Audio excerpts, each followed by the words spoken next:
Udingwa nasiba nenkosi yami.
Bashumayeli, Bingelele nebaphathihlelo, Bingelele nebandla lonke egameni lenkosi yethu Jesu Kristu waseNazaretha. Amen. Babe ngambule sibongo yakho makabonga Jesu. Phindze ngibingelele umndeni wakamdzebelelo sihlanganisile egameni lika Jesu. Nami nje ngidabangifisha nje kakhulu ngiyacela bangifundele nje incwadi yamaHebheru chapter 7 verse 8 na 9 na 10 egameni lenkosi. Sifundele ba. Isihloko lesimnyama sithi Melchizedeki umpriest. Amen. Verse 8. Walishumi kwemukelwa abapristi lababuya bafe.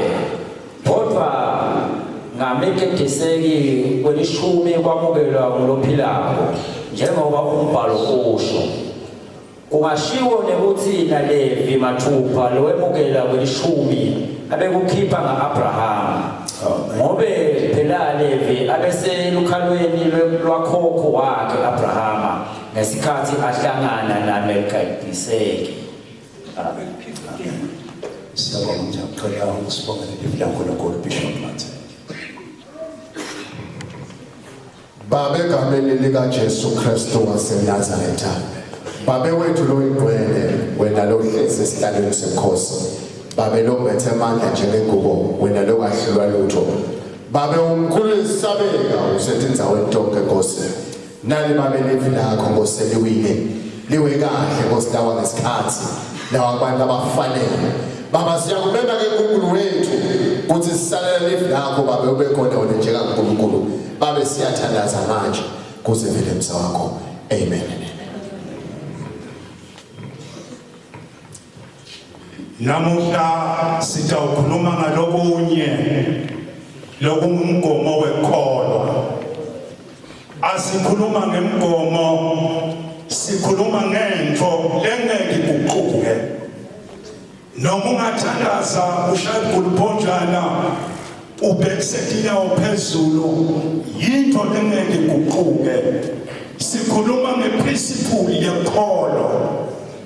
Ngabe bathandekayo siyaqonda ukuthi kusindiswa nebasemkhoneni kaNkulunkulu akusho ukuthi utawusitalala. Lokuthi usindisiwe akusho ukuthi utawusitalala. Lokuthi usemkhoneni bakhe akusho ukuthi utawusitalala. Kepha ngilokukholwa la kulobukhona bakhe lokuthi ukuthi usitakale. Ingakho Jesu akabonge athi ngibonga kufika kwakho, uthi yilokukholwa kwakho.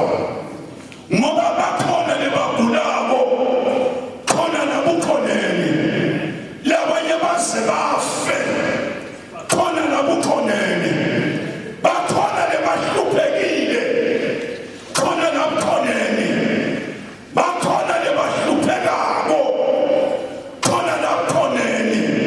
Aphethe athi yena baningi bantu lebagula ngephepelo ka-Israyeli, kepha Namari umuntu ehamba wasitakala le eJordane. Namari lapha ngena kuwo khona kasikhombisa. Labanye bababona ukuthi yindzawo yekunathisa tinkomo noma yindzawo yekugeza isila. Akusibo labukhoneni bakhe. Yilokho ukuthi uyakholwa yini labukhoneni bakhe. Akusibo lokuthandaza, akusibo lokuya entshabeni. Lokuya entshabeni kunako nimkholwa, lokuthandaza kunako nimkholwa. Aphethe athi yena ngubani lomthinthile? Bathi sonke sikuthinthile. Wathi ayikhona unamuntu lomthinthile la wathoza emandla. Umako athi uzoshuka ngidaba nawe njengalokhu ngaba naye naMose. Qina ube nesibindi, uma kukhona yena kude lokutawenteka. Ngifuna ukukhuluma ngeweshumi. Labanye bethu bayakhipha kweshumi, labanye bethu abakukhiphi kweshumi, labanye abakwathi nemtsukwani, labanye bayabuta ukuthi lokweshumi akusibona ubuqili bebaholi. Sengekahle safunza kwi-New Testament, ube sifunze Old Testament bekudaba nenkinga. Besithatha hayi sesakhululeka katheko sesemuva mona. Na Jesu wakhuluma ngekweshumi. Labanye bathi Jesu akazange sekakhulume ngekweshumi. Wakhuluma ngekweshumi Jesu. Wathi nini abaFarisi nithi nithandaza kathathu ngelanga, niphethe nikhiphe kweshumi, nibese niyekela umthetho weluthando noma tinkozo teluthando tekuthatha abantu. Uthi-ke bekubeke ukuthi nikwente lokho, nikhiphe lokweshumi, niphethe nithandaze kathathu. Mane ningawuyekela umsebenzi weluthando wekuthatha abantu.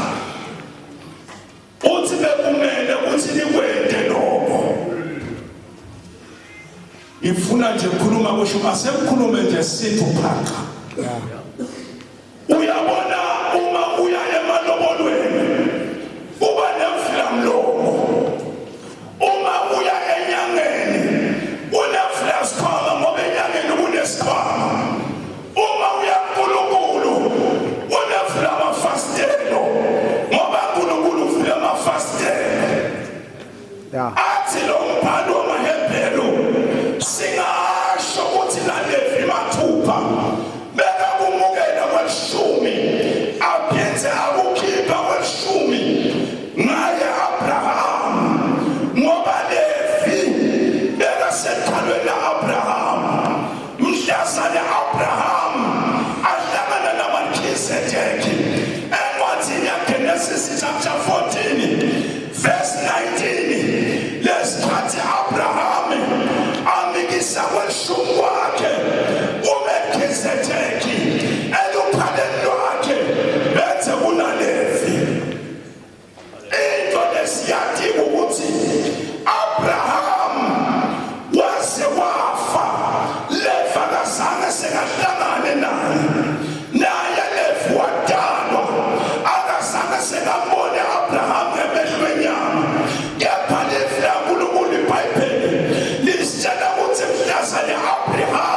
Levi umntwana Abraham ngani akusiye umntwana Abraham uma ukhuluma ngebantwana ukhuluma ngebantwana lebala ikhalo kuwe kepha leBhayibheli likhuluma ngebantwana lokutabadala wena kuphela likhuluma nangesithukulwane sakho.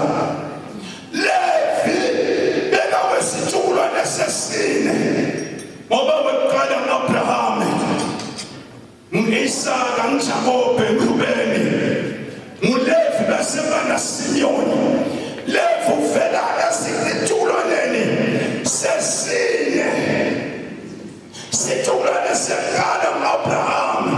Abraham lesikhathi aletha abashumi wakhe uMelkisedeki. Melkisedeki bekalula sandla abusise Abraham athi wena Abraham ubusisiwe etintweni takho ubusisiwe nasetiwetitha takho lethi leVlankulunkulu. Abraham bekaphuma jabulile ahleka mamatheka athi ubusisile umpristi omkhulu uMelkisedeki. Abraham bekacabanga ukuthi lokubusiseka kuphelela kuye kanti hayikhona kunaLevi lekasekhaleni lakhe lekathabufa ngakamboni wesithukulwane sesine. Bekanathi Abraham ukuthi nakaletha kweshumi akathi letheli yena kuphela ulethela naLevi lekatawufa ngamandla. Ngithi angisho labandleni akithi lase-COVID ukuthi indzaba yekweshumi is not about you. Indzaba yekweshumi ayiqali igcinela kuwe. Indzaba yekweshumi yedlulela nasetithukulwaneni takho. Nawe ngicabanga ukuthi uma udla kweshumi utiqalekisa wena. Ngifuna wathi ukuthi awutiqalekisi wena.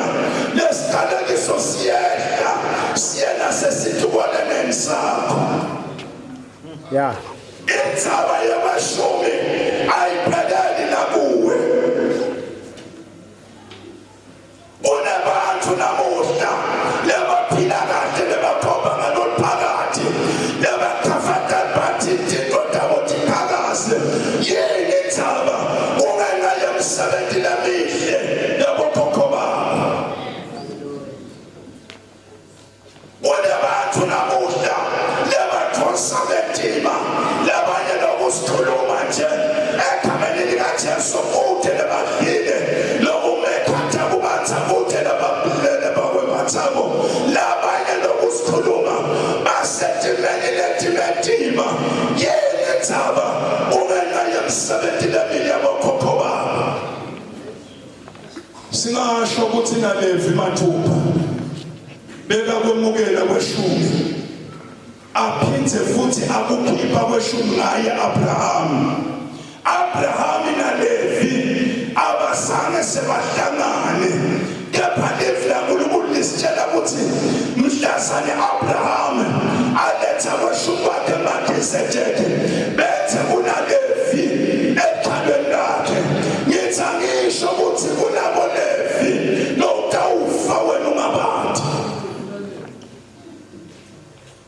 Ngithi angisho ukuthi indzaba yekweshumi it is not about you. Indzaba yekweshumi ayiqali igcine ngawe.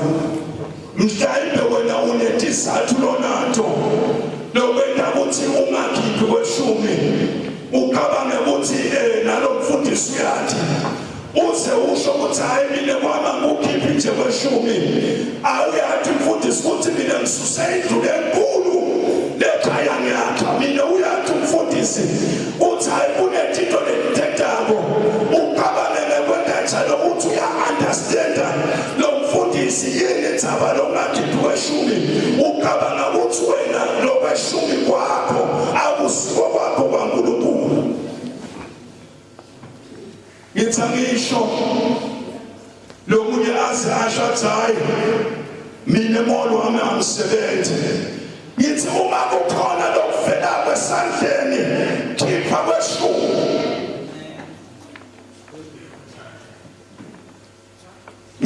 ngisho ukuthi ebandleni la iCoven umuntu lekangeke lekumele angalikhiphi kweshumi ngimuntu lentamkhulula discharge ngimuntu lekathi uma afika namhlabeni konke namhlabeni lekakusebenzisako loNkulunkulu uma afika namhlabeni konke kudlale kahlabo kwaNkulunkulu konke nakabelile kayetabo lo muntu ngithi discharge ngithi ngisho ukuthi Malevi mathupha bekamukela kweshumi aphindze futhi akukhipha kweshumi ngithi ngisho uthi Abraham naLevi abazange sebahlangane kepha lithi lifi laNkulunkulu Levi bekasentalweni laAbraham ngithi ngisho sihlobo sami uthi kunabo Levi entalweni lakho lodakufa wena ungabathi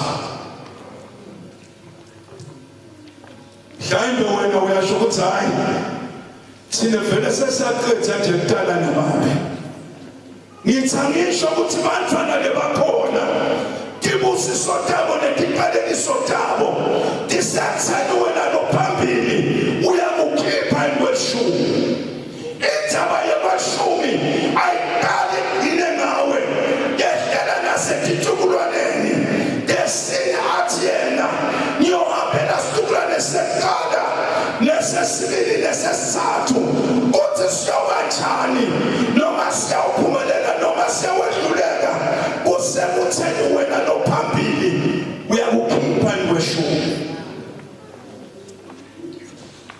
uNkulunkulu waletha Jesu emhlabeni isikhathi sakhe singakafiki bekentela ukuthi umuntu okhululeka umuntu wametha igama wathi Melchizedek yinkosi yaseSalema leli gama lelithi Jerusalema lafika naDavidi bethiwa inkosi yaseSalema akanababe akanamande akanasiqalo akanasiphetho uthiwa inkosi yaseSalema yenza abathi Abraham akalethe kweshumi wakhe bekatela ukuthi atokhona kuphila indzaba yeshumi funa kusho mntakababe ukuthi ayiqali igcine ngawo yena nje kwakho umzalwane uthi hayi mina kwami kweshumi ngiyawubuye kubona indzaba yeshumi ayisiyo yakho uze usho namulo utshelele abanye abantu ukuthi hayi kwami kweshumi nje angukhiphi egameni likaJesu babe bathenjwa ngilikhipha kumprofethi wami loseNigeria lone mandla lamakhulu abokhononto loyisakhima lonke lomthimba uqabangele kwanjalo uthi kweshumi kwakho kweshumi akusiko kwakho kwasinakathi akuyoze kube kwakho akusiko kwakho akuzange sekube kwakho Amen. kweshumi kwasinakathi uyasiyala uthi kweshumi kumikise lapha ukhonda khona lapha wondliwa khona ngekamoya makababa Jesu aze asho lomunye athi hayi khona kwami kweshumi ngeke kumikise kamfundisi ungalomfundisi kanje uqabange ngethula yalomfundisi awulayi lomfundisi ulaya lokuleka beke lomgomo akusiye lomfundisi ngathi ngengisani kweshumi athi yena selingilingani nibone ukuthi amafastelo ngeke nimavule ezulu ngithi angisho sihlobo sami ukuthi nawukhipha kweshumi usuke uvula iminyango nawukhipha kweshumi wakho usuke uvula impumelelo nawukhipha kweshumi wakho usuke wenda ukuthi simakathi anyakatha lesinye sikhathi akusiko lokuthi uthi mina ayikhona ngiyaye entshabeni yose lesikhathi akuthi ngeke ukuthi entshabeni uthi ngeke ukuthi ukhiphe kweshumi uzethe kodwa ukuthi awuphumelele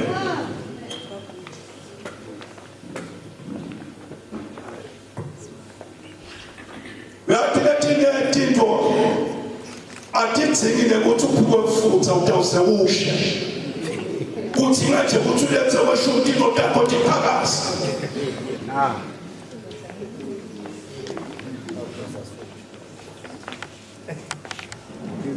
uma ukhipha kweshumi usuke uvula iminyango makabonga Jesu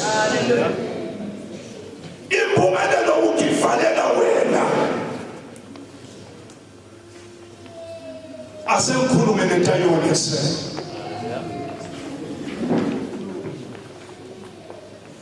uma ungalethi kweshumi sibakade uyadithathela yathanda uthanda uma ungakhiphi kweshumi athi sibakade okay ngoba ufuni nalo ngoba icommand lena kuthiwa silethe asinxekwa athi ke yena ababenkosi uma ungafunela lokweshumi kwami mina ngikawuthatha lo 90% wakho bese nginikeza lokweshumi simakade uyadithathela ungedela uthi babenkosi uyaphuma uyela emuva imoto ishaya enjini awuthi ufuna i-protection bathi le njini ifuna 25,000 yeke yendzaba simakade uyadibuthela uma ungafuni simakade uyadithathela ithi ayiphela inyanga uthi ayibhajetile usuke kuvele kugula lakhaya awuthi uthi uyise esibhedlela nonkosikazi uthi hayikhona kufuneka 15,000 hayikhona usuke simakade adithathela ngoba wena awufuni ngithi namuhla yecenter yontakithi uma ukhipha kweshumi usuke uvula iminyango yakho makabonga Jesu uma ukhipha kweshumi awukhipheli wena phela ukhiphela netitulwane takho lokakufa wena ungathatha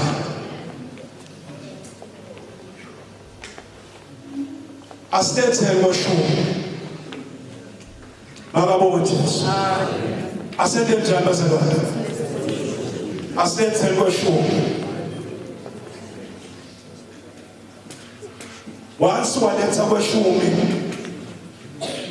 usuke uvula iminyango ngaleli lenye make uthe mfundisi ngicela manje umthandazele sengambe 7 bafundisi solo bangithandazela kude empini ngathi ke mina wena sofuna wengede inombolo ngami ibe 8 nenombolo ngathi ke umthandazele ngambuka nje into lethembili ngathi baqala uyakholwa yini wasibili uyaletha kweshumi wathi angulethe athi angiyokhipha kweshumi ngabela waphela 5 inyanga wabangishayela qingo wathi mfundisi wangisida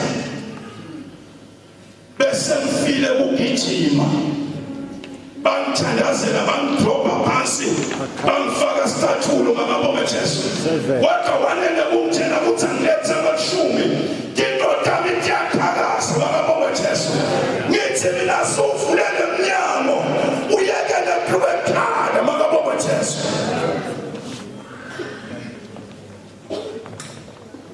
asende njani bazalwane uma uphuma nje lapha sothi yathi ngifuna kweletha kweshumi kwaSimakade uma kweshumi kwaSimakade ukukhipha nemaqiniso ngikubalela 6 months kakuthi omtshela ukuthi kwendeka la asiletheni kweshumi athi yana senilingene nibona ukuthi amafastela nsulu ngeke ngavule asuthi uphuma lapho uthi ngisafuna lokho ingankulunkulu egameni lika Jesu ngisafuna lokho ingankulunkulu makabonga Jesu asiletheni bazalwane utawufaphuka kusola abantu ukuthi balungendela phansi ayikhona indzaba isala la kuwe asothi nje mina ngisafuna kuletha kweshumi semfutha sekwenzile sekwanele Yeah. sebamtshelile ukuthi nedile diprofit olunatho ufuna mfike ebusuku nga-12 abantu balele mina ngalala ngiphathe ukuthi isikhathi salo mprofethi sinanjini awulethe amashumi empini yaNkulunkulu siyakuthandaza egameni likaJesu asuthi njengosi nami mina la letha amashumi wabo silupha amisuthumo kuye amen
Amen bazalwane. Asithandazeni njengoba asho uMoya. Urake ngakathandaze bekaba nekuthi nje ngedlulisela umlayelo. Kuthi bekaba kulona lo atilungise ngemishumi. Amen bazalwane. Akhishwe beshumi. Njengoba isho leqembu. Impumelelo yomuntu isekubhadeleni kweshumi. Na ungabhadali kweshumi uvala iminyaka. Yeah. Bengathi ke setangene emthandazweni kube kulona lo athi nje Nkosi manje nje ungiside ungende ngithembeke ngikhiphe nje kweshumi. Ngikhiphe nje kweshumi ngoba la kula kweshumi lapho kubhadwe khona impumelelo yomuntu khona. Noma khiphe kweshumi uyatibulala mzalwane. Amen. Awuphumeleli nje thimpheli sizathu umlotha ukhiphe kweshumi wena. Hamba usola manje. Hey. Ake sithandaza manje. Kube ngilona athi Nkosi manje ungiside nje ngithembe kubekayo. Khiphe kweshumi. Ndabane ngobele. Babe wethu loyingcwele. Yise weNkosi yethu Jesu Kristu. Siyabonga baba nakulesi sikhathi. Siyabonga babe wethu loyingcwele. Uthi babe sewukhulumile kahle wakhuluma kusikhathi. Wakhuluma nebantu abakho ngolishumi. Kuthi akube ngilona lo athembeke enhlitweni yakhe akhiphe kweshumi. Kuze kuthi atoba nempumelelo. Ngoba sawushito wena uNkulunkulu kuthi asenimlike nje kube kanye nimnike kwelishumi. Nibona ukuthi ngeke kwakhiphe iminikelo yenu ibe kahle. Babe sesiyathandaza manje egameni lika Jesu Kristu waseNazaretha. Nabantu abakho babe sebakuveka kahle bathatha inqubo ngethi impilo yabo kuthi labaphuma la Nkosi sebawukhipha kweshumi. Babe siyathandaza moya ingcwele yehlela kubo ngamunye babe bathembele bakhiphe kweshumi. Babe sesiyathandaza manje ngegama lika Jesu Kristu kuzivele emsakho. Amen.